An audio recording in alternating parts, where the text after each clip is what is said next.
আপনারা জানেন আমার উপরে কত নির্যাতন হয়েছে, আমাকে রিমান্ডে নিয়ে কারেন্টের শক দিছে, চেয়ারে ঘুরেছে, আমাকে মারপিট করেছে।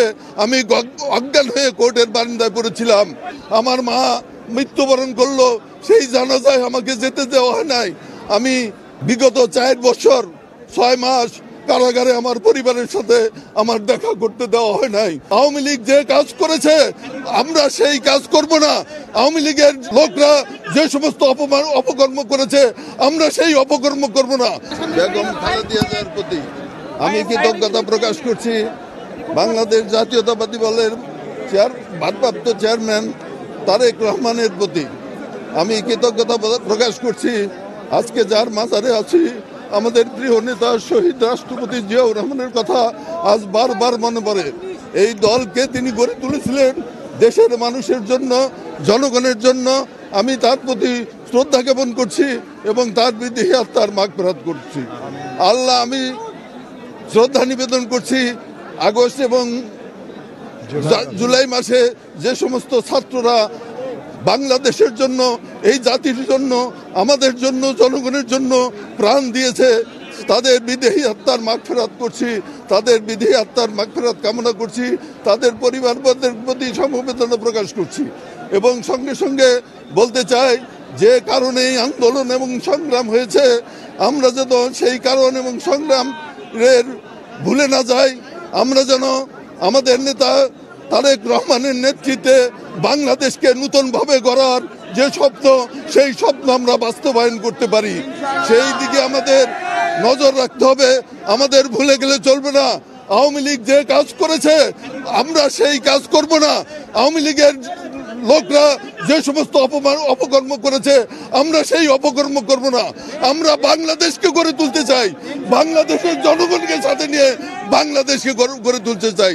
আমি ভাইরা আমার double million offer Walton fridge কিনে পেতে পারেন 20 লক্ষ টাকা, রয়েছে কোটি কোটি টাকার নিশ্চিত উপহার। আপনারা জানেন আমার উপরে কত নির্যাতন হয়েছে, আমাকে রিমান্ডে নিয়ে কারেন্টের শক দিছে, চেয়ারে ঘুরেছে, আমাকে মারপিট করেছে।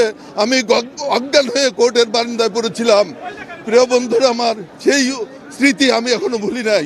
আমার মা মৃত্যুবরণ করলো, সেই জানাজায় আমাকে যেতে দেওয়া হয় নাই। আমি জানাজায় যাওয়ার জন্য প্রস্তুত ছিলাম, পারমিশন হয়েছিল, কিন্তু সেই জানাজায় আমাকে যেতে দেওয়া হয় নাই। আমার ওয়াইফকে নামে নিরাপত্তাহীনে মামলা করা হয়েছিল, সে একজন কর্মচারী, তাকে দীর্ঘদিন সাসপেনশনে রাখা হয়েছিল, তাকে জেল হাজত মোকাবেলা করতে হয়েছে। আমার বিগত 4 বছর 6 মাস কারাগারে আমার পরিবারের সাথে আমার দেখা করতে দেওয়া হয় নাই। আমাকে বন্ধ অবস্থায় রাখা হয়েছিল, পরিবারের সাথে কোনো যোগাযোগ আমি করতে পারি নাই। আজকে আমি সকলের কাছে কৃতজ্ঞ, বাংলাদেশের জনগণের কাছে কৃতজ্ঞ যে আমরা আজকে তাদের ত্যাগের বিনিময়ে আজকে আমরা মুক্তি পেয়েছি। আমাদের নেতারা, কর্মীরা যেভাবে পরিশ্রম করেছে, এই ক্ষেত্র প্রস্তুত করেছে এবং পরবর্তী টাইমে ছাত্ররা আন্দোলনের মাধ্যমে যে ফসল আমরা ঘরে তুলেছি, এই ফসলকে আমাদের টিকিয়ে রাখতে হবে। আমাদের আন্দোলন সংগ্রামের ফসলকে আমাদেরকে ঐক্যবদ্ধভাবে আমাদের ঘরে নিয়ে আসতে হবে।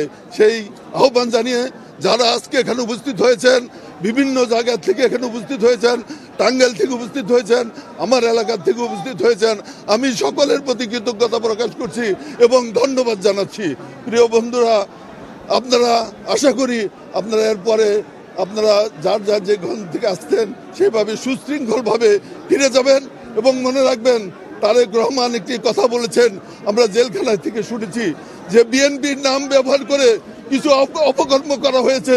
আপনারা আজকে বিএনপির নাম ব্যবহার করে যাতে কেউ অপকর্ম করতে না পারে সেই দিকে আপনাদের লক্ষ্য রাখতে হবে, কাজ করতে হবে। এবং আমি যতদিন বেঁচে আছি ইনশাল্লাহ অন্যায়ের বিরুদ্ধে, জুলুমের বিরুদ্ধে, সন্ত্রাসের বিরুদ্ধে, চাঁদাবাজের বিরুদ্ধে আমাদের সংগ্রাম অব্যাহত রাখবো, এই আশাবাদ ব্যক্ত করে আপনারা যারা এখানে উপস্থিত হয়েছেন, সাংবাদিক ভাইরা অনেক পরিশ্রম করেছেন, অনেক কষ্ট করেছেন, আপনাদেরকেও আমি আন্তরিকভাবে অভিনন্দন এবং ধন্যবাদ জানাচ্ছি।